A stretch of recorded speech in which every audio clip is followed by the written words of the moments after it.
Bom dia a todos e bem-vindo a mais um webinar da Bridgem.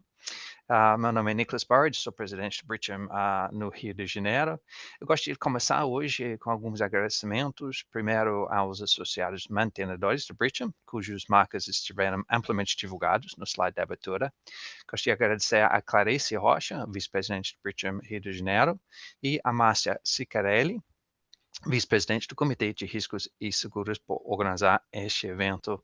E aqui na minhas notas fala que é um evento tradicional da Bridgem, de fato é um evento espetacular, um webinar que a gente faz há bastante anos agora e um dos eventos que é mais elogiados dentro da nossa, muitos eventos aqui na Bridgem. Então, gostaria também de agradecer a nossos ilustres convidados da empresa Control Risk, que estão conosco hoje, que vai fazer a palestra. Primeiro, a gente tem Christian Berlingier, que é sócio do Brasil e do Cone Sul, o Lucas Silva, diretor do Discovery and Data Insights, e também temos a Júlia Souza, consultora de risco político. Também temos conosco hoje a representante do Demarest Advogados, Laura Pellegrini, desculpe. A Laura é a sócia de Seguros e Seguros, Saúde Suplementar e Previdência Privada. E, obviamente, agradeço a todos vocês que estão conosco hoje no Zoom e no YouTube. Rapidamente, falando um pouco sobre a Câmara Britânica, a Bridgem, a gente atua no Brasil há 109 anos, sendo o mais relevante fórum de comunidade empresarial e governamental Brasil-Reino Unido. Trabalhamos para incremento de comércio, investimentos, serviços e relacionamentos bilaterais. Reunimos na Câmara grandes investidores britânicos no Brasil dos mais diversos setores da economia, além das empresas brasileiras que se engajem nas relações Brasil-Reino Unido. Temos atuação nacional e filiais aqui no Rio de Janeiro, em São Paulo, Paraná e em Minas Gerais. A Câmara atua através de 13 comitês temáticos que cobrem quase todos os temas da indústria brasileira. E também atuamos com uma comissão de consultiva de advocacy que tem agendas prioritárias nas frentes de questões climáticas, tributários e regulatórios. Nossa advocacy atualmente tem uma atenção especial, já que estamos celebrando 200 anos de relações diplomáticas e comerciais entre Brasil e Reino Unido, e olhado no COP30, que obviamente acontecerá no Pará no segundo semestre. Todas as atividades que realizamos seguem e reforçam a missão da Bridgem, que é para promover os negócios bilaterais, atuando para que haja ambientes empresariais e sociedades diversos, inclusivos, prósperos e sustentáveis, servindo aos associados e contribuindo para o crescimento do comércio, indústria, serviços e investimento. Se vocês gostam de saber um pouco mais sobre Bridgem, convido todos vocês a visitar o nosso site, que é www.bridgem.com.br. Aqui você pode ver todos os nossos eventos, nossos próximos eventos.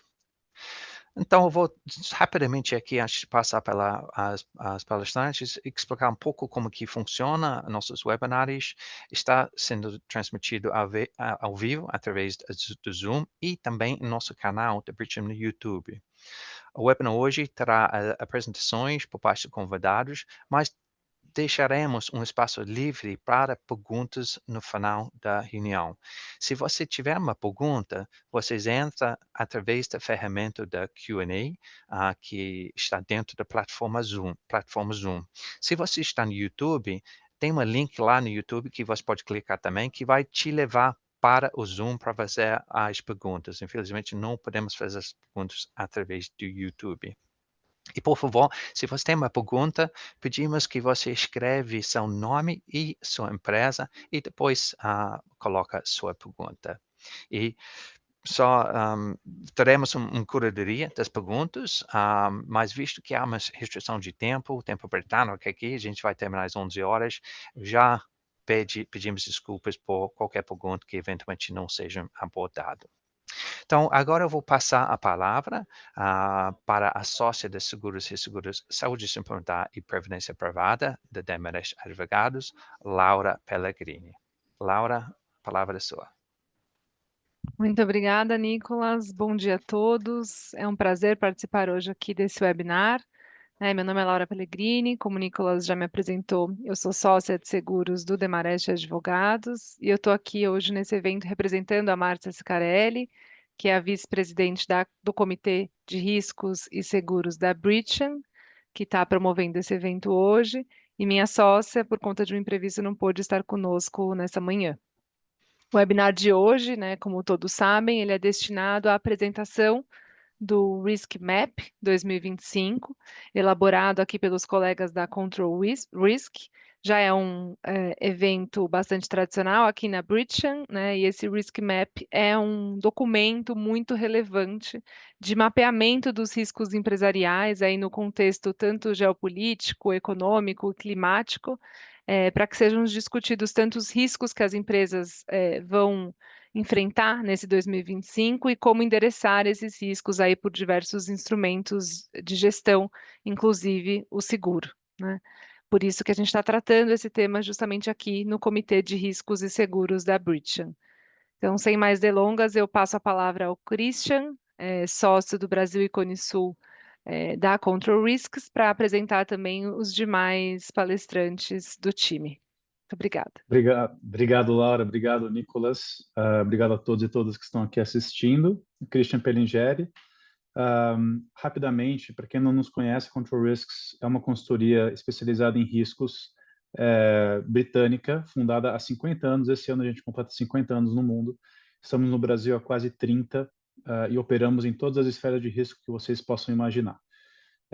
O intuito dessa apresentação é apresentar os principais riscos globais que enxergamos para os negócios. É um exercício que a gente faz também há 50 anos. A primeira vez que a gente fez foi em 1975. Quanto que o mundo não evoluiu desde então, quanto ele não mudou.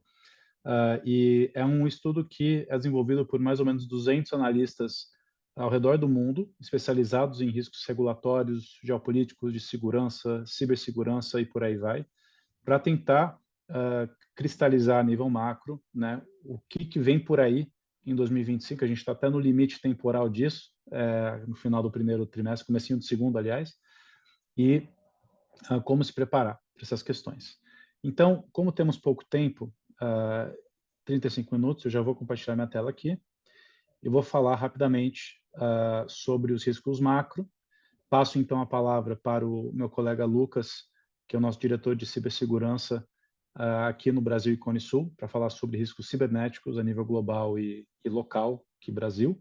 E, então, Júlia, que é a nossa consultora de riscos também baseada aqui no Brasil, para falar especificamente como esses riscos eles desdobram para a nossa realidade, para os nossos problemas, né, aqui no Brasil e na América Latina.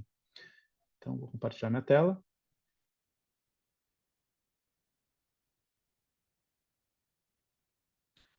E só para começar, aqui é uma visão rápida do nosso Risk Map, né, do mapeamento de riscos que fazemos, focando em América Latina. A gente enxerga aqui, de acordo com a nossa legenda de risco, de 1 a 10, que a América Latina, em geral, com poucas exceções, ela é relativamente estável. A gente não vê nenhum risco muito extremo aqui para os nossos negócios, uma coisa ou outra aqui na América do Sul, e claro, o Haiti sempre uma questão quase que perene nesse momento, Venezuela também, mas no geral a nossa região ela é relativamente estável quando comparada, por exemplo, às zonas de maior conflito tradicionais ou não tão tradicionais, olhando África, olhando Oriente Médio, alguns lugares da Ásia, e são lugares muito mais arriscados do que essa região para os negócios.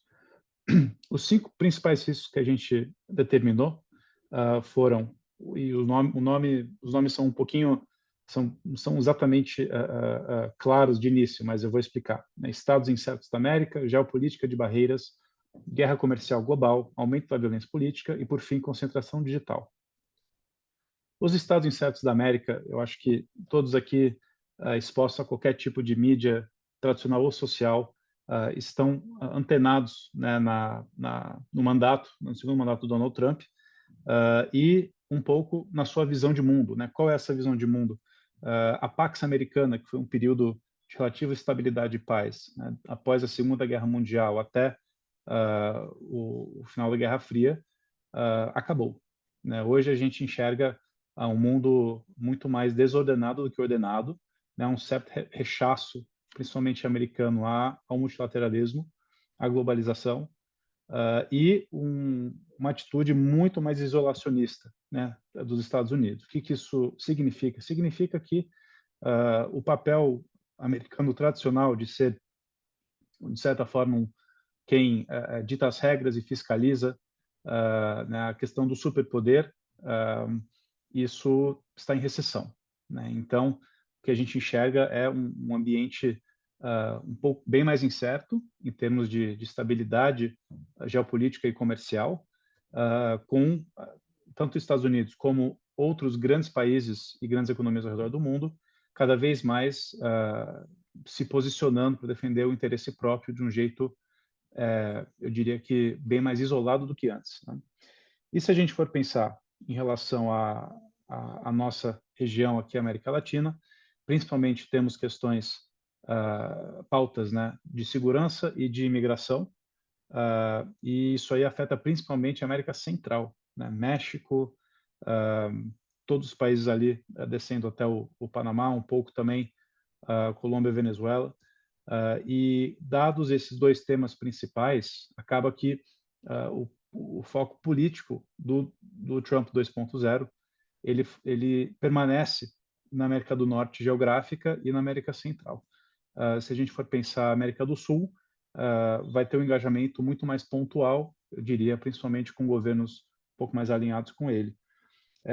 Um ponto que eu queria trazer aqui, falando um pouco dessa retirada, né, americana de conflitos globais, que vou entrar um pouco mais depois, a gente também enxerga a questão, por exemplo, da redução do soft power, né, do papel americano em ajudar em questões humanitárias em zonas de conflito, seja por desastres naturais, seja por conflitos armados. E a gente vê agora recentemente, no Myanmar teve esse terremoto gigantesco de mais de 7 pontos na escala Richter, 2.700 mortos confirmados, possivelmente 10.000 mortos, infraestrutura totalmente abalada. Qual será o papel dos Estados Unidos nesse apoio em relação ao que era antes, né? Será muito mais reduzido.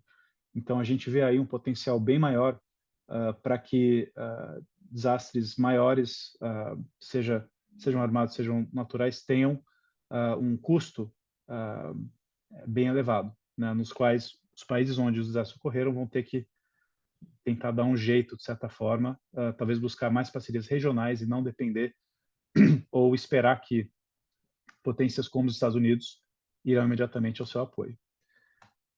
A geopolítica de barreiras é um tema, eu acho, muito relevante em diversas esferas.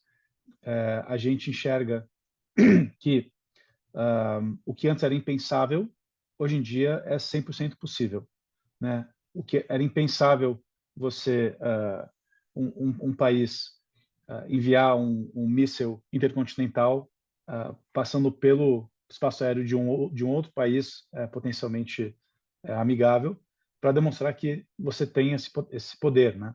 Antes isso seria visto pela comunidade internacional e pelos Estados Unidos de uma forma assim, e teria uma reação muito forte em relação a uma atitude dessa natureza. Hoje em dia, o que a gente vê?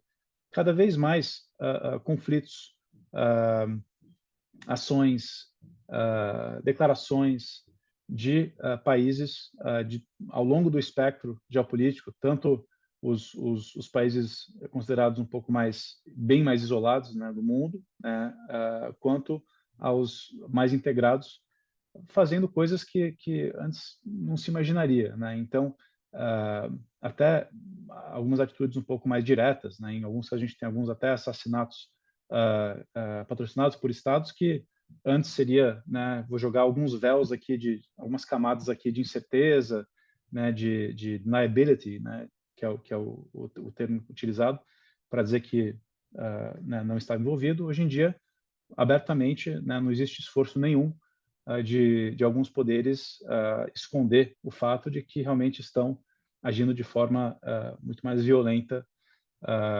e que não devem sentir vergonha por isso, colocando em termos mais informais. E a gente vê isso olhando pelo mundo aqui nos conflitos globais, né, tanto Israel e Hamas, como Rússia e Ucrânia, né, diversos cessar-fogos em ambos os conflitos desrespeitados, desastres humanitários gigantescos para ambos, respostas muito, eu diria, tépidas, né, de grandes poderes em relação a essas questões que, de novo, antes teriam sido, de certa forma, geridas num sistema multipolar de governança multinacional, de forma bastante até equilibrada. Hoje em dia a gente não vê isso acontecendo. E a questão do Mar do Sul da China, hoje mesmo, né, a gente teve um exercício até um pouco agressivo da China em torno de Taiwan.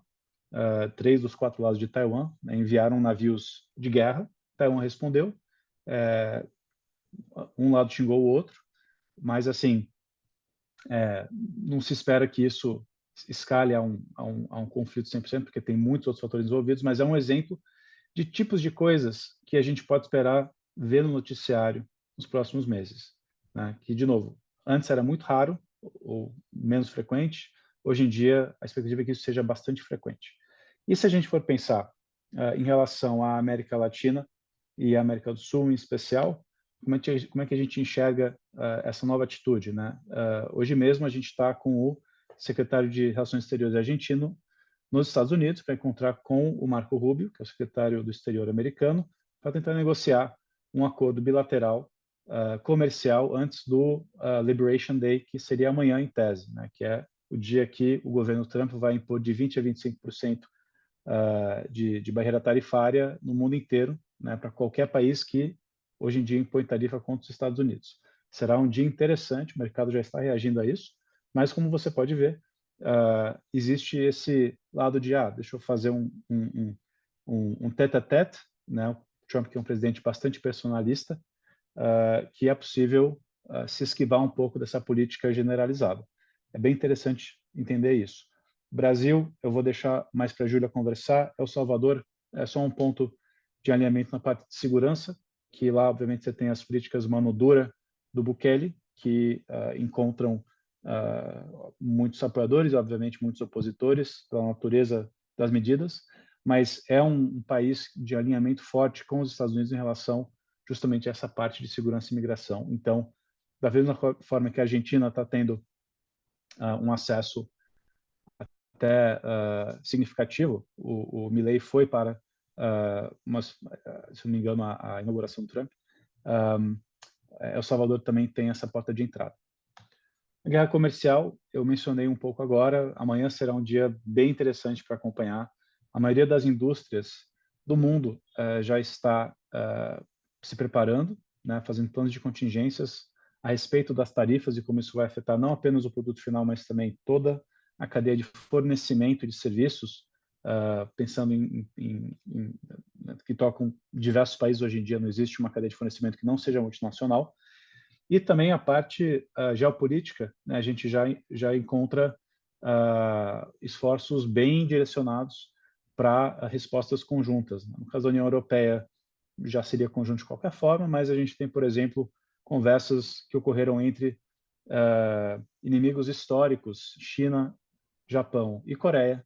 Os ministros do comércio de cada um desses países se encontrou para discutirem um pouco sobre como seria uma potencial resposta conjunta. Então, isso é inédito. Assim, eu acho que,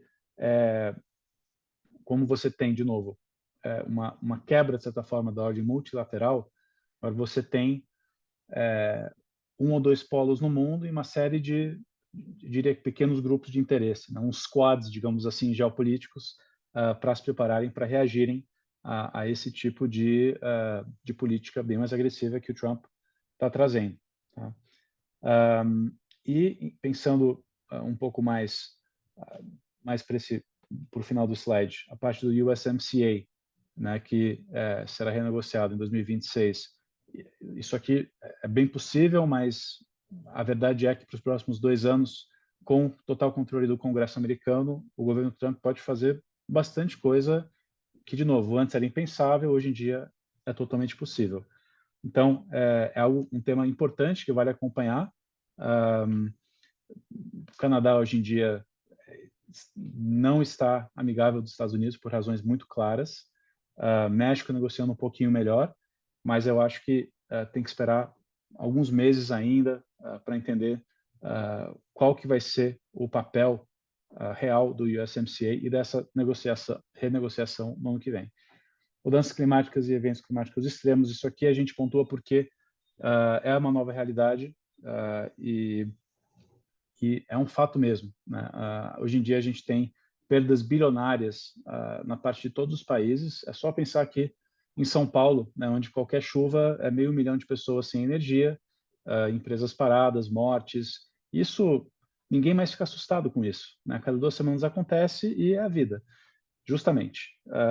Esses eventos climáticos vão afetar os negócios de forma real, impactante, e o que a gente diz principalmente é que todas as empresas têm que ter não só plano de contingência e treino para resposta a crises e a questões, por exemplo, de segurança de prédio, saúde e segurança, mas também a eventos climáticos, né? Como é que eu vou rearranjar o meu negócio, a minha população de colaboradores, a minha cadeia de fornecimento e produção em resposta a potenciais secas, enchentes, e por aí vai. Então, é um tema também bem interessante. Parte da violência política, eu acho que isso aqui toca um pouco o lado social também. Se a gente for pensar que a gente enxerga, sim, um aumento significativo da violência política este ano e para o ano que vem também. Quais são os principais propulsores, eu diria? Rivalidade geopolítica, eu já toquei um pouco. Polarização política e radicalização online, principalmente olhando o fortalecimento da extrema-direita, que antes era algo um pouco na periferia, digamos assim, política, e hoje em dia você vê movimentos super bem financiados e organizados da extrema-direita ao redor do mundo. Não é para dizer que um fenômeno de radicalização não exista na esquerda também, mas a gente percebe, olhando as nossas pesquisas e observações, que a extrema-direita, meio de forma um pouco mais consolidada, né, está ganhando espaço, poder e influência. E, por fim, tecnologias emergentes, tanto mídias sociais, como impressoras 3D, como inteligência artificial. Cristalizando isso, o que a gente enxerga? O caminho, e aí pensando também em risco de segurança a nível um pouco mais micro, entre um pensamento violento e uma ação violenta, nunca foi tão curto, nunca foi tão rápido, nunca foi tão fácil, nunca foi tão barato. O que eu quero dizer com isso? Hoje em dia, existe um pensamento um pouco extremo de alguém.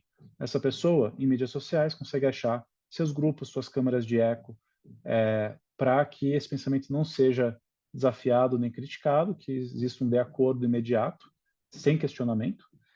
Essa pessoa, então, ganhando coragem, de certa forma, né, com essa câmara de eco, acha algo que ela não goste, uma empresa, uma pessoa, um candidato, uma candidata, consegue, no caso, por exemplo, de janeiro, do CEO do OHG, imprimir uma arma letal numa impressora 3D, essencialmente, consegue, online, identificar onde a pessoa vai estar, qual é a rotina usual, qual o evento que vai participar, e pode ir lá executar a pessoa. Então, assim, é um exemplo que a gente enxerga um caso clássico a nível de segurança pessoal de janeiro, mas é algo que ocorre hoje em dia, eu acho que em diversas escalas, né? Tanto olhando, como eu mencionei, violência patrocinada pelo Estado, como também pensando o crime organizado no Brasil e no mundo, né? Existe uma penetração alta do crime organizado em todas as esferas da vida. E se a gente olhar esse mapa à direita, ele é sensacional porque demonstra o quê? Olha como evoluiu em menos de 20 anos a pegada e a influência do crime organizado no México. Em 2006, as áreas coloridas tinham crime organizado, as áreas brancas não. Veja no passado. E veja a quantidade de organizações criminosas atuantes e a quantidade, aqui nessas regiões quadriculadas, de território que está sendo disputado entre essas organizações, o que naturalmente eleva o índice de violência, de homicídio, etc. Tá? Passo a palavra agora para o Lucas, que vai falar um pouco sobre a parte de risco de concentração digital. Obrigado, Christian. Então, pessoal, bom dia. Prazer estar falando aqui para vocês. Então, a gente vai falar desse tópico sobre a questão da concentração digital, tentar um pouquinho explicar sobre o que se trata esse tópico e entender os riscos que isso traz para a gente aqui em 2025. Então, primeiramente, hoje em dia, o que a gente tem que considerar é que a gente vê no mundo das empresas, dos negócios, que a gente tem poucos provedores de serviços, né, no sentido de tecnologia. Então, as empresas elas se tornam dependentes desses provedores. Nós temos gigantes da nuvem, né? Então, as empresas colocando toda a sua infraestrutura na nuvem, alguns provedores principais de inteligência artificial e de infraestrutura tecnológica.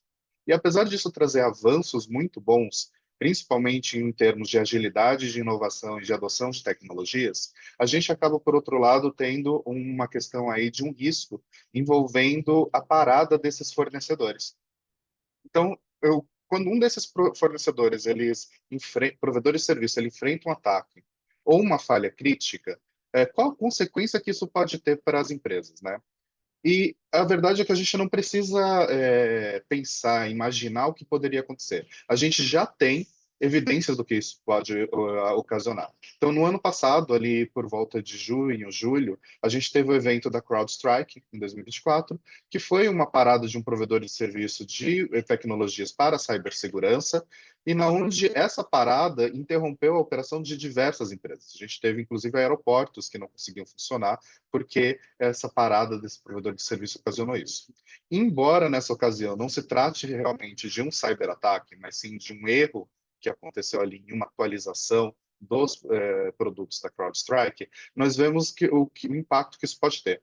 Estima-se que o impacto que essa parada da CrowdStrike teve para as empresas foi de 5 bilhões de dólares. Então, a gente vê o impacto que isso pode ocasionar para as empresas que dependem desses provedores de serviços e centralizam, né, concentram ali os seus recursos digitais. E por que a gente vê isso acontecendo, ou por que isso se torna um risco tão mais crítico agora em 2025? Então, a gente vê principalmente 3 fatores relacionados a essa questão. O primeiro deles é a questão dos atores estatais, né? Então, são aqueles grupos de atacantes, de hackers, que são financiados por governos e que, atualmente, com a polarização geopolítica que a gente tem no mundo, a gente vê que esses grupos de atacantes financiados por governos, eles estão abandonando antigos acordos de não agressão. Então, a gente vê o mundo hoje em dia no ciberespaço muito mais agressivo, utilizando realmente ataques tecnológicos como armas estratégicas. Então, isso tem principalmente afetado infraestrutura crítica. Então, indústria de energia, transporte, serviços financeiros que se tornaram, nessa briga geopolítica no ciberespaço, os principais pontos de ataque desses atacantes, desses grupos. E o segundo fator é a natureza dos próprios sistemas que a gente utiliza hoje, né? Então, com essa dependência que a gente mencionou aqui de tecnologias como a computação em nuvem ou inteligência artificial, os pontos de falhas têm se tornado muito mais importantes, muito mais evidentes. Então, nesse ponto, as vulnerabilidades elas não param de crescer. E com os atacantes focando cada vez mais seus ataques em cadeia de suprimentos, o que a gente vê é que a nossa dependência, né, o que a gente precisa se preocupar, não basta se preocupar com as tecnologias que a gente tem ali dentro da empresa, mas também com os nossos provedores de serviços, se eles estão tomando as medidas necessárias para se proteger. E o terceiro fator disso é a resposta governamental que tem sido insuficiente. Então, a gente tem algumas iniciativas no mundo de regulamentações importantes. No caso da União Europeia, a gente tem a NIS2 e o DORA, que são regulamentações ali visando que as empresas elas passem a investir mais e ter normas mínimas de resiliência cibernética para evitar incidentes, mas que a gente vê que essas medidas elas ainda não conseguem acompanhar a ameaça das ameaças. Desculpa, não consegue acompanhar a velocidade das ameaças. Então, o que acontece é que até essas resoluções serem passadas, até as empresas começarem a adotar, se realmente estabelecerem ali planos de resposta a incidente, de resiliência cibernética que sejam eficientes, a velocidade das ameaças já evoluiu muito mais do que isso. E aí já temos novos desafios nesse sentido, né?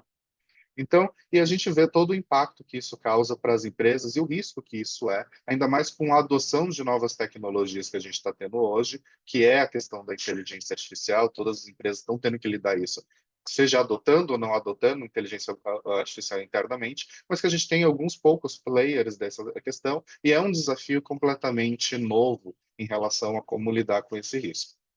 E aí, aqui eu gostaria de já aproveitar e fazer o gancho para a gente falar de como esses riscos eles se aplicam para o Brasil, né? Então, a gente tem esse cenário desses riscos que o Christian mencionou, e aqui esse de cyber, e como que isso se aplica aqui para o nosso cenário brasileiro. Então, aqui no Brasil, puder avançar o slide, por favor? Não sei se eu consigo. Obrigado.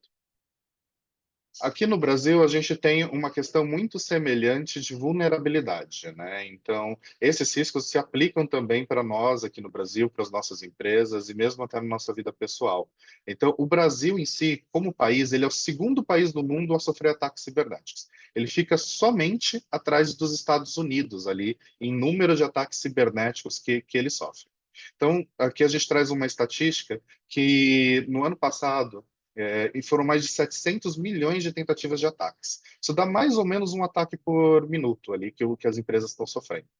E aí eu trago aqui em contexto esse gráfico do IBRAS-PD, que são os incidentes de segurança que tiveram repercussão na mídia. E aqui a gente pode ver, esses são os de 2023, já está saindo o gráfico de 2024 também, que a gente nota o mesmo padrão se mantendo, mas a gente nota o número de empresas que, tanto do setor privado como do setor público, que têm sofrido com ataques cibernéticos.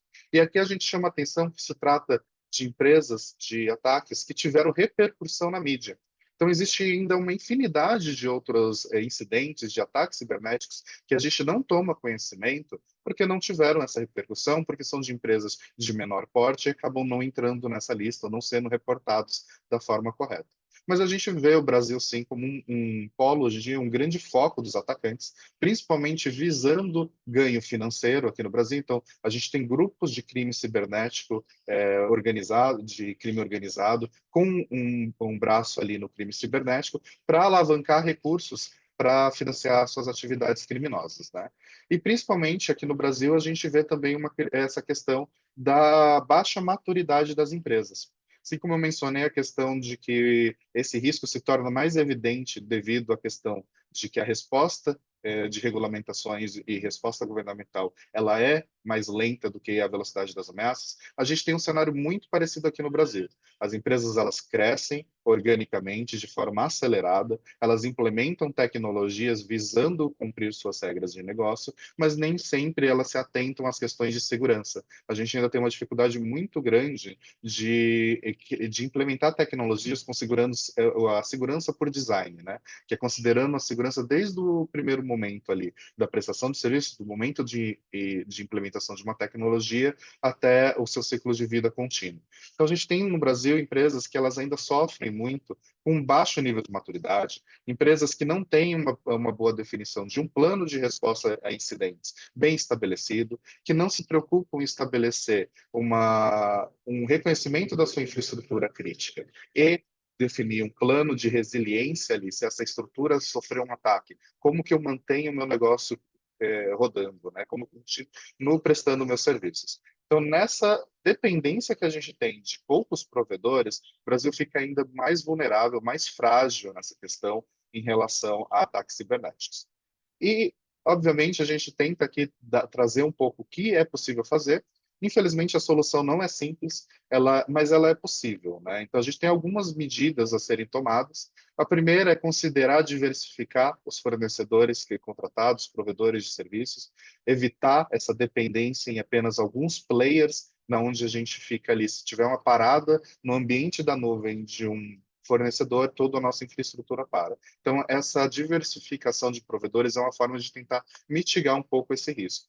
E outra forma é realmente a questão de estabelecer melhores práticas em relação a planos de resposta a incidente, planos de resiliência cibernética, realmente subir o nível de maturidade, né? A gente vê agora as empresas elas dando um pouco mais de atenção a essa questão, principalmente depois que a LGPD passou a se tornar um requisito para essas empresas, com sanções muito bem estabelecidas ali para chamar a atenção, para dar a devida importância ao que é cibersegurança hoje em dia, mas a gente ainda vê as empresas patinando muito nesse assunto. Por vezes as empresas ou elas não têm qualquer tipo de plano de resposta a incidentes, ou esse plano está desatualizado, não é posto em prática, não é feito ali um treinamento contínuo dele. A gente tem aqui na Control Risks muitos casos de empresas onde a gente faz exercícios de simulação de resposta a incidentes e a gente vê muitas vezes como a empresa não está preparada, né? Existe um plano, muitas vezes, de resposta a incidentes, mas as pessoas não estão preparadas para lidar, né? Durante o incidente, quais decisões precisam ser tomadas, como funciona a comunicação a respeito do incidente, tanto para as autoridades competentes, como para os envolvidos, ou de forma interna. E a gente vê, então, nesse sentido, que as empresas, em termos de maturidade cibernética, elas ainda estão patinando muito nesse sentido. E aí a gente vê cada vez mais as ameaças e os riscos evoluindo. Então, a gente precisa realmente chamar mais atenção para esse ponto de tecnologia, de cibersegurança, para evitar que a gente caia nessas armadilhas, nessa concentração em um único fornecedor e criando ali um único ponto de falha do qual a gente muitas vezes não tenha a maturidade ou a resiliência necessária para poder seguir adiante com o nosso negócio em caso de um eventual incidente. Tá bom? Bem, agora eu vou passar aqui a palavra para a Júlia. Ela vai trazer, em relação àqueles outros riscos que o Christian mencionou, os riscos políticos, climáticos, etc., ela vai trazer isso para o cenário brasileiro e dar um pouquinho mais ali do panorama que a gente tem aqui. Obrigado.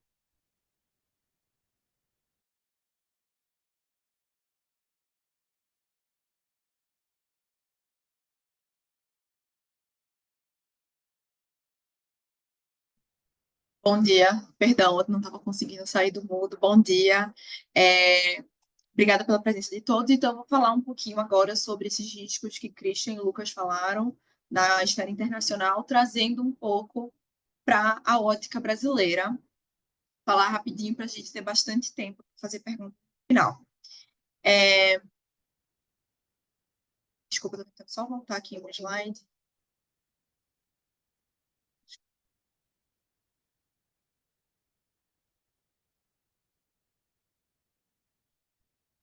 Falando sobre os estados incertos da América aqui no Brasil, eu queria falar um pouquinho sobre essa relação de Lula e Trump. A gente sabe que os dois são ideologicamente contrapostos. E Lula, inclusive, durante a campanha, apoiou Kamala Harris, que é uma coisa que, tradicionalmente, presidentes estrangeiros, especialmente aqui no Brasil, não fazem. Eles não tendem a se pronunciar sobre processos eleitorais nos Estados Unidos. Mas Lula se pronunciou, declarou apoio a Kamala Harris, e, por sua vez, quando Trump foi eleito, ele imediatamente congratulou Trump.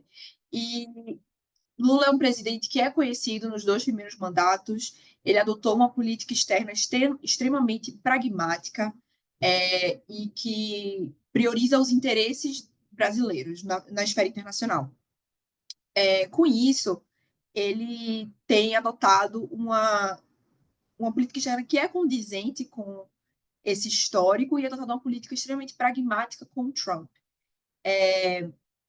Então, ele reconhece claramente a importância do mercado americano para a economia brasileira, e vai engajar com o Trump, interagir com o governo americano de acordo com os interesses brasileiros. Então, ele não vai ter nenhum discurso muito incendiário, nem adotar nada muito drástico.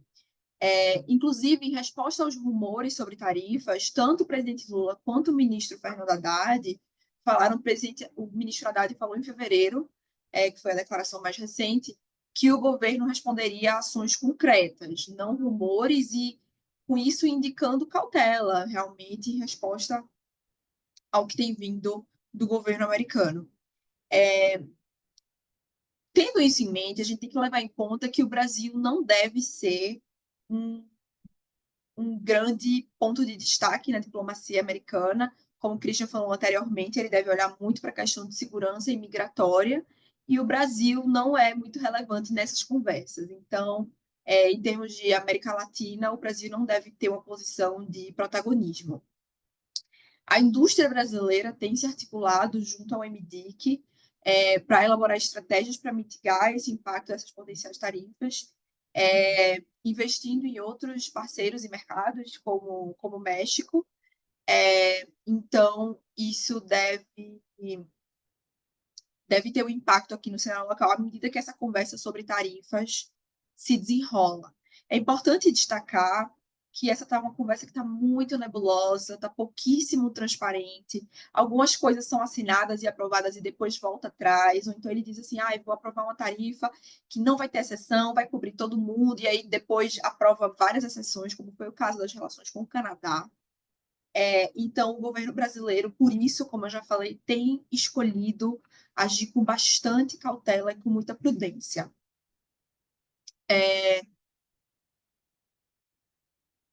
Falando um pouco sobre geopolítica de barreiras, a gente vai ver um Brasil pragmático em meio a tensões diplomáticas, mantendo-se nessa linha que eu mencionei anteriormente.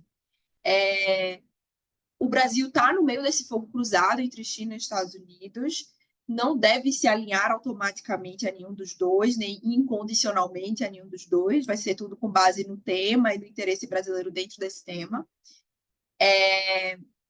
E o Brasil deve continuar, que é uma coisa que pela qual ele é criticado no cenário internacional, que é a força que Lula quer pôr nos BRICS. Lula é um presidente extremamente multilateralista, ele gosta muito de usar do protagonismo brasileiro nesses fóruns e de usar esses fóruns para empurrar a agenda brasileira. Então, ele bota muita fé nos BRICS e deve continuar com isso, apesar das críticas e apesar das tensões que isso pode criar com os Estados Unidos. E uma postura isolacionista de Trump com certeza vai favorecer a presença chinesa e os negócios chineses no Brasil, mas também em toda a região. Um exemplo interessante para falar sobre isso é, por exemplo, Milei, que é um presidente que tem muito esse alinhamento automático com Trump, com os Estados Unidos, mas a Argentina simplesmente ela não tem condições de perder a China como parceiro. A economia argentina não tem condição de perder a China. Então, no fim das contas, quanto mais os Estados Unidos se isolarem, imporem tarifas, isso vai favorecer muito a presença chinesa na América do Sul, especificamente. Falando um pouquinho dessa geopolítica de barreiras a nível interno, as duas principais barreiras que o Brasil tem que é o avanço do crime organizado, primeiro, e segundo, a expansão da fronteira agrícola. São dois grandes pontos de tensão nas dinâmicas internas do Brasil. O atentado que aconteceu em novembro passado, em Guarulhos, ele reflete a capacidade de ação do crime organizado no Brasil, no principal aeroporto, na grande porta de entrada para o Brasil, para pessoas que vêm de fora,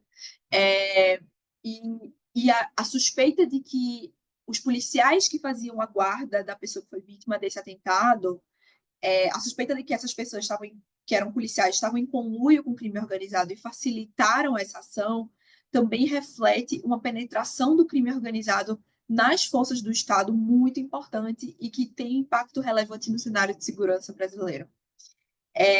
No norte do país, a gente vê esse avanço de maneira mais expressiva, como a tentativa de controle de rota de distribuição de drogas e armas, e isso tem um impacto muito grande no cenário de segurança dos estados fronteiriços, especificamente, muito especificamente, muito prevalente na Amazônia, então ali no Acre, no oeste do Amazonas, ali no Vale do Javari. Isso é uma barreira que tem se expandido e criado novos pontos de tensão em diferentes partes do país, porque antigamente, há 10, 15 anos atrás, 20 anos atrás, as facções eram concentradas nas grandes capitais, especialmente Rio e São Paulo, que é PCC e o Comando Vermelho. A expansão das fronteiras agrícolas também são pontos de tensão, mas é um ponto de tensão diferente. Quando a gente olha, por exemplo, para as obras do novo PAC, que afetam principalmente na condição da ferrovia no sudoeste do Pará, a expansão do negócio, do agronegócio na direção do norte do país, na direção da Amazônia, cria tensões com comunidades indígenas, comunidades ribeirinhas, com políticas do governo federal de preservação ambiental, Lula está agora meio que numa situação extremamente delicada nesse sentido, porque ele quer favorecer o agronegócio brasileiro, ele quer favorecer a exploração de minerais, ele quer favorecer a exploração do petróleo na bacia na foz do Rio Amazonas. Ele está querendo favorecer tudo isso como parte de uma estratégia maior de transição energética, e isso está gerando muita tensão com grupos que ajudaram ele a se eleger e que são historicamente associados com a esquerda brasileira, como o MST, grupos indígenas, e isso vai gerar uma fricção política grande. A gente se prepara para a COP30, que está chegando em novembro. A gente deve ver um aumento na agitação social até lá, porque ambos os grupos vão ter suas demandas, vão demandar coisas diferentes do governo, que às vezes são conflitantes. E hoje, por exemplo, está tendo uma ocupação na BR-230 em Itaituba, no Pará, justamente sobre a conversa do marco temporal, e que está atrapalhando o escoamento de produtos e serviços no interior do Pará. Então, a gente deve ver ao longo do ano a expansão da fronteira agrícola como um ponto de tensão que gera implicações logísticas e de segurança para os negócios operando nessas áreas. Vou passar isso aqui é só um exemplo de como a gente monitora ativos de uma mineradora que está em uma região que é afetada por esse tipo de problema, e como a gente classifica o risco, o tipo de variável que a gente olha. Se alguém tiver interesse, eu posso falar mais durante o momento de perguntas. Eu queria falar um pouco, para finalizar, de guerra comercial global. A gente tem visto o Brasil, enquanto uma economia média, ele é afetado pelos esforços de nearshoring.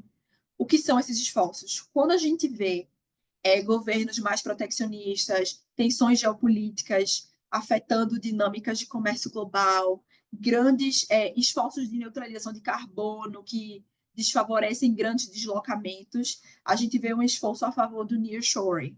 O nearshoring é o esforço de empresas e de negócios de trazer cadeias produtivas mais para perto.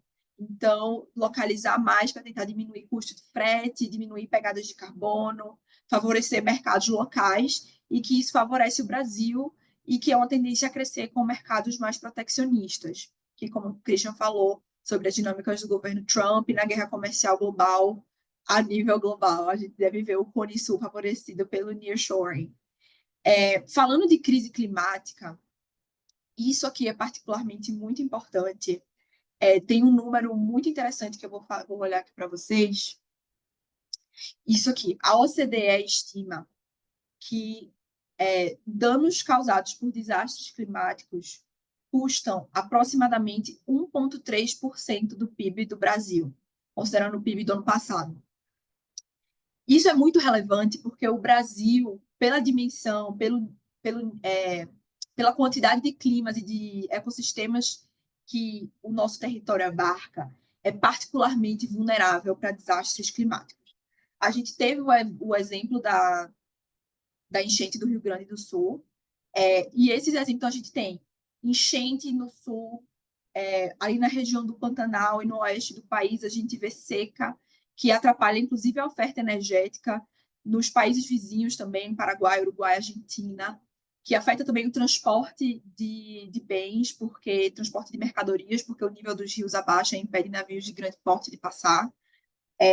Então, a gente está saindo agora do Laninha, vai começar agora nos próximos 5 meses, mais ou menos, um período neutro, mas para o segundo semestre, assim, para o fim de 2025, tem previsão de acontecer um El Niño de novo, que deve trazer novamente condições extremas climáticas. E essa conversa vai ser muito relevante, novamente trazendo aqui a COP30. Como eu falei, o governo brasileiro está nessa coisa em cima do muro de não saber para onde vai, de querer agradar vários setores ao mesmo tempo. Então, a gente não espera que vai ter grandes avanços em termos de compromissos internacionais assinados. Então, é um momento bem delicado, que vai ter muita controvérsia sobre esse tema de crise climática, e a gente não vê grandes mudanças na resposta do Estado. falar um pouquinho agora sobre o aumento da violência política no Brasil. Não tem como falar de aumento de violência sem destacar o atentado às sedes dos três poderes em Brasília, que está causando, inclusive, tem implicações sérias no cenário político de 2026, que é eleitoral, né?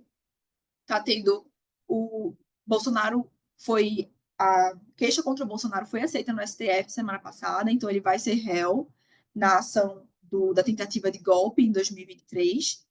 E isso vai influenciar muito no ano que vem é ano eleitoral, então a gente vai ver as lideranças se consolidando esse ano e no começo do ano seguinte, para em maio formalizar as chapas.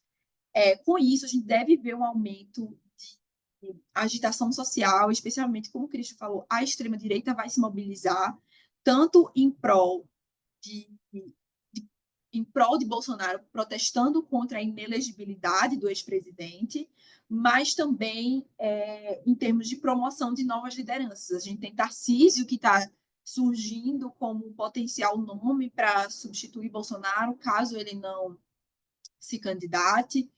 Caiado anunciou que o lançamento oficial da candidatura dele vai acontecer na sexta-feira, na Bahia. Apesar de ele estar inelegível agora, tudo indica que ele vai conseguir reverter essa inelegibilidade e deve sair candidato. A esquerda ainda com aquela coisa muito nebulosa, Lula provavelmente vai se manter como nome até o último minuto, a menos que aconteça algo muito grave. As incertezas são mais sobre esse vice, quem deve ser o vice. Então, a direita vai passar por uns meses mais turbulentos, enquanto esses imbróglios judiciais se desenvolvem e a dinâmica política de quem vai surgir. E isso deve ser um processo que deve envolver violência política, deve envolver protesto, deve envolver bloqueio de estrada. E, para finalizar, falando do crime organizado, que, como eu falei, vem expandido em termos de território, e a gente vem observando o aumento desses grupos, a presença desses grupos nos espaços de poder. Posso responder mais perguntas sobre isso também, como que a gente tem observado, quais são as tendências, mas em linhas gerais é isso que a gente deve observar e deve esperar para 2025 e o começo de 2026. Isso aqui é só também um mapa que a gente fez para um cliente de classificação de ameaças do crime organizado em diferentes partes do país. Também podemos falar mais sobre isso durante as perguntas, para quem tiver dúvidas. E é isso. Muito obrigada a todos pelo tempo, pela atenção. E fiquem à vontade para colocar no chat as curiosidades de vocês. Muito obrigada. Parabéns ao time da Control Risks, parabéns, Júlia, Lucas e Christian. Ótima apresentação, muito abrangente, né? Muito compreensiva aí sobre os riscos. A gente tem algumas perguntas aqui no Q&A. Eu vou endereçar, então, um comentário inicial do Carlos Peixoto, da H2Helium. Primeiro, ele está parabenizando pela apresentação, né? A visão dele aqui, a visão geral aí que vocês passaram para ele é bem preocupante, a questão dos riscos cibernéticos muito bem apresentada e muito bem articulada a visão sobre o Brasil e apresentada aí pela Júlia. Está parabenizando todos os palestrantes. A pergunta dele é: considerando os cabos submarinos de conexão entre o Brasil e a Europa, com entrada pelo Nordeste, vocês visualizam aumento dos riscos de conexão, tendo em conta uma cada vez maior e mais sofisticada ação do crime organizado atacando a infraestrutura de internet na região? E um segundo ponto que ele coloca, ele notou a falta de riscos com impactos positivos. Vocês poderiam também comentar algum risco que traz aí um cenário otimista. Passo a palavra para vocês. Eu vou comentar aqui só de cyber, eu acho, que é a questão dos cabos submarinos. Na verdade, a gente já teve também, assim como eu tinha comentado em relação a CrowdStrike, de que o risco, na verdade, ele já é materializado, a gente já tem evidências desse risco em relação aos cabos submarinos também. Então, no primeiro trimestre de 2024, a gente teve interrupções, sim, causadas por danos a cabos terrestres e submarinos de provedores de internet, e também tivemos em algumas regiões, não necessariamente no Brasil, mas no mundo, questões de ações militares que também danificaram a infraestrutura necessária para prover conectividade. Isso sem contar governos que, por vezes, devido a conflitos, devido a questões internas, também tiveram interrupções de serviços decretadas para evitar, às vezes, ali a comunicação ou a organização de atividades ou manifestações. Então, esse também já é um risco materializado, é algo a se preocupar realmente. A gente tem uma questão que a gente depende dessa infraestrutura de uma forma ou de outra, né? Então, a gente tem um dos principais provedores ali, como sendo a Cloudflare, então, nesse sentido. E aí, voltamos à mesma questão do risco. A gente tem uma dependência dessa infraestrutura, é uma infraestrutura crítica, e ela se torna, assim, dentro desse movimento que a gente tem, no mundo cada vez mais polarizado geopoliticamente, onde infraestrutura crítica se torna um alvo muito tentador nessas ações, e conectividade, acesso à internet é, sim, uma parte de infraestrutura crítica para o funcionamento do país. A gente, hoje, seja empresa, seja a nossa vida pessoal, tudo está conectado, a gente tudo depende da internet, depende de tecnologia, então a gente já vê esse risco se materializando, provavelmente tende a aumentar nesse sentido. A gente não tem tido ataques cibernéticos voltados para esse tipo de infraestrutura sendo tão bem executados, né, por ser uma estrutura mais difícil de ser atacada, então teria que ser necessariamente um grupo com financiamento governamental, estatais, para realizar esse tipo de cyberataque, mas os atacantes também, uma das formas que eles procuram de realizar ataques é a interrupção de serviços, né? Então, ataques de DDoS, são ataques que tentam sobrecarregar um sistema para que as pessoas não tenham acesso, para que evitar a comunicação. Então, em eventos políticos, como a gente vai ter a COP30 agora, a gente vê esse número de ataques de DDoS subindo, então tentando os atacantes evitarem que as pessoas obtenham informações ou mesmo pichar o website de alguma forma para poder fazer ali, às vezes em termos de manifestação política, ou realmente como uma forma de ferramenta estratégica no jogo geopolítico. Então, sim, é um risco já materializado que a gente tende a ver uma maior incidência nesse tipo de incidente, né? E que é uma preocupação para os anos que vão vir à frente. Perfeito. Só comentando rapidamente sobre a questão do que motiva as organizações criminosas. Né? Você mencionou, por exemplo, os ataques de crime organizado em relação à internet no Nordeste. Geralmente, os ataques são realizados por dois motivos: ou é em protesto a alguma questão, alguma nova lei, alguma atitude ou política a nível local, estadual ou nacional, demonstrando insatisfação e buscando, né, demonstrar força, e outra é como uma fonte de renda de risco relativamente baixo. Né? Quando a gente olhar, por exemplo, e no Rio de Janeiro, você tem uma das maiores fontes de renda do crime organizado aqui, independente da facção, é a extorsão via a provisão de serviços essenciais, internet, água, luz. Então, pensando em nível de risco para as organizações que são essencialmente um negócio sem limites éticos e muitas vezes financeiros, né, qual que é o que vai me trazer o maior retorno com o menor risco para a minha organização? E geralmente é isso. Então, eu acho que pensando no cabo submarino em si, né, como o Lucas trouxe, é uma infraestrutura crítica de acesso mais difícil. Os ataques têm sido primariamente geopolíticos, né, aquela geopolítica de barreiras, né, assim, o que antes era impensável agora é bem possível e tem acontecido. Mas eu acho que a conexão entre os dois ela se dá muito mais no que faz sentido para o negócio de menor risco do crime organizado. E isso até conectando com a sua pergunta, e os riscos e as minhas oportunidades nesse cenário de risco, né? Eu acho que o que a gente tem dito bastante, depende obviamente muito do seu setor, é que com esse desmantelamento de certa forma, governos internacionais, multilateralismo, etc., você começa a ter algumas lacunas, né? O que eram alianças históricas agora estão caindo por terra, ou estão mudando de configuração. A gente vê bastante, como o Júlio havia mencionado, uma lacuna significativa para investimentos no Brasil por parte de empresas chinesas. A gente sente uma abertura maior, porque quando você tem um vácuo de poder em diversas esferas deixada pelos Estados Unidos, a gente tem visto isso em algumas esferas, alguém vai querer ocupar. Né? Geralmente, olhando a nível geopolítico, você tem, obviamente, a China como o grande foco antagonista do governo Trump, mas também tem poderes regionais, né? Você tem uma Austrália que está começando a se colocar um pouco mais ali no Pacífico, né? Não porque quer se tornar muito maior do que alguém, mas porque tem que se colocar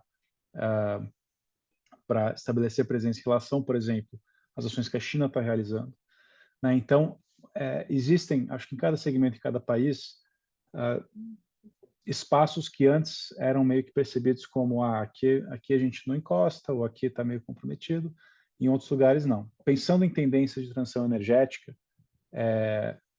a parte de minerais críticos está cada vez mais ressaltada, né? Não é a primeira vez, já vem vindo há um tempo, mas hoje em dia, em especial, você vê um foco enorme do governo do Trump em melhorar a produção mineral e de minerais estratégicos nos próprios Estados Unidos, Canadá. A questão toda da Groenlândia tem muito a ver com isso, e também se colocar de forma um pouco mais clara no Triângulo do Lítio, na América do Sul.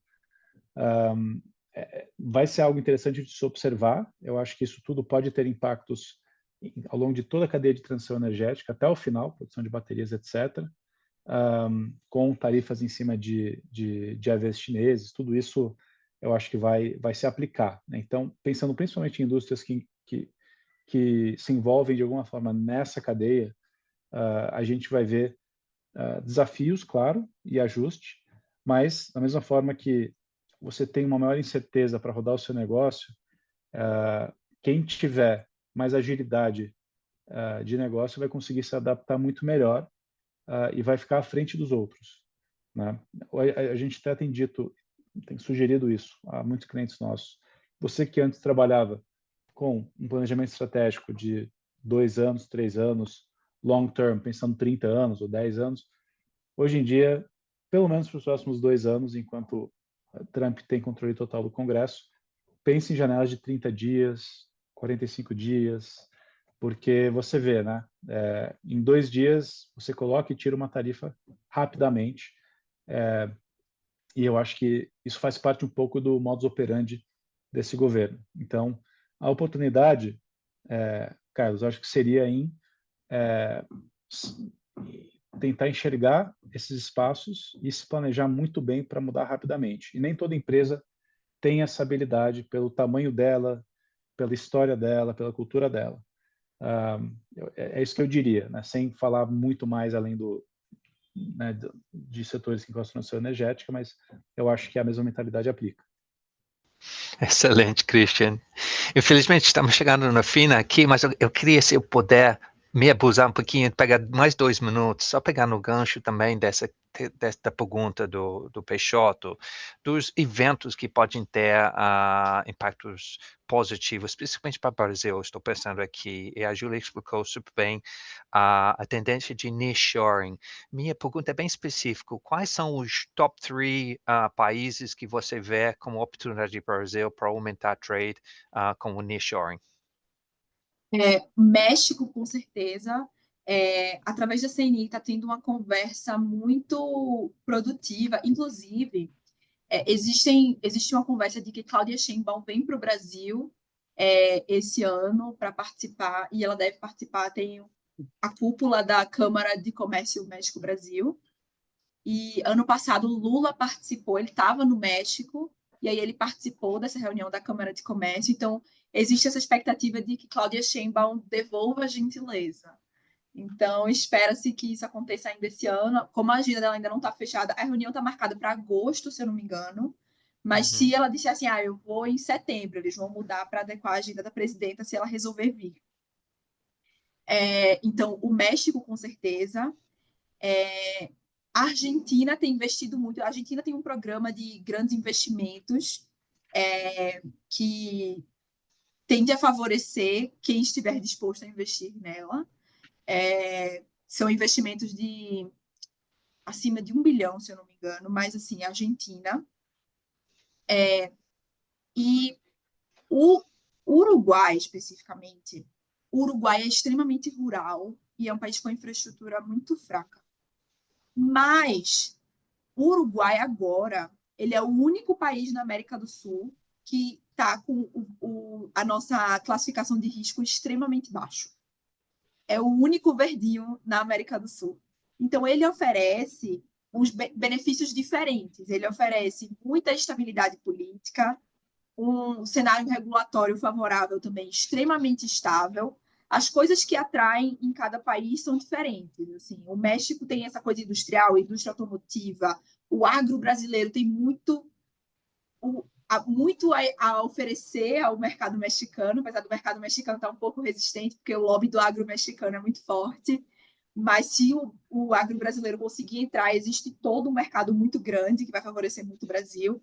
A Argentina tem esse de favorecer investimentos estrangeiros, e o Uruguai é o cenário político. E a Mandu Orsi assumiu o presidente no começo desse ano com um discurso extremamente conciliatório, de continuidade política, de continuidade de prioridades e de favorecimento da economia. Então, a vantagem que ele oferece é uma vantagem que geralmente não está presente nos outros países, por isso que essa coisa política é muito estável, muito tranquila. O Uruguai tem relações diplomáticas muito boas com os parceiros, tem uma presença muito boa no Mercosul, tem fomentado relações muito boas com a China também. Então, esses são os 3 que eu falaria. Devem ter outros, se a gente for pensar, dependendo da indústria. Deu um desafio para o top 3, eu sei que não é muito fácil, mas foi excelente. Eu diria esses 3 por motivos diferentes, assim, interessantes. Muito interessante, Júlia. Muito obrigado pela resposta. Como eu falei, infelizmente estamos chegando no final do nosso tempo aqui. A gente pode ficar aqui por horas. O Christian, tinha que rir quando você falou que tem que fazer plano de um estratégico com uma janela de 30 dias. Nunca ouvi falar isso da minha vida. A gente estava 5, aumentando, sempre aumentando. Tem que ser 5, não, tem que ser 10, tem que ser 30, tem que ser um cenário de 50 anos. Não, agora tem que ser uma janela de 30 dias. Mas eu acho que é um reflexo do mundo que a gente vive, um mundo cada vez mais dinâmica, mais instável, infelizmente, nesse momento, mas acho que foi genial a apresentação de vocês. Gostaria de agradecer muito, mais uma vez. Control Risk é uma grande parceira da longa data da Bridgem, e como eu falei no começo, essa webinar virou um evento emblemático da Bridgem. Acho que é um evento impedível para nossos membros, mais específico, eu gostaria de falar agora para todo mundo que ainda está na linha, que conseguiu ficar. Esse evento, a gravação está lá no YouTube, então, para suas empresas, especialmente para áreas de risco dentro das suas empresas, vocês têm que divulgar essa informação. Manda o link, vai lá no YouTube da Bridgem, você consiga mandar o link para as pessoas, especificamente a área de riscos de vocês, porque acho que algumas coisas apresentadas hoje realmente é uma mudança do mindset até, em como que a gente tem que pensar sobre riscos nesse momento muito turbulento. Então, muito obrigado, Christian, Lucas, a Júlia, Laura, muito obrigado a você para substituir na última hora. Foi a Márcia que não conseguiu entrar, e para todos os times das empresas também, que obviamente ajudou bastante na preparação desse material. Só o último comentário, eu falei que está gravado, está disponível, e também se você tem interesse em saber quais outros eventos a gente tem na Bridgem para frente, por favor, entra lá no site www.bridgem.com.br, você pode ver todos os nossos eventos, que são muitos, que estão crescendo. Então, muito obrigado a todos os palestrantes e também todos os ouvintes, e tenham um ótimo dia para todos. Obrigado. Muito obrigada. Tchau, tchau. Bom dia.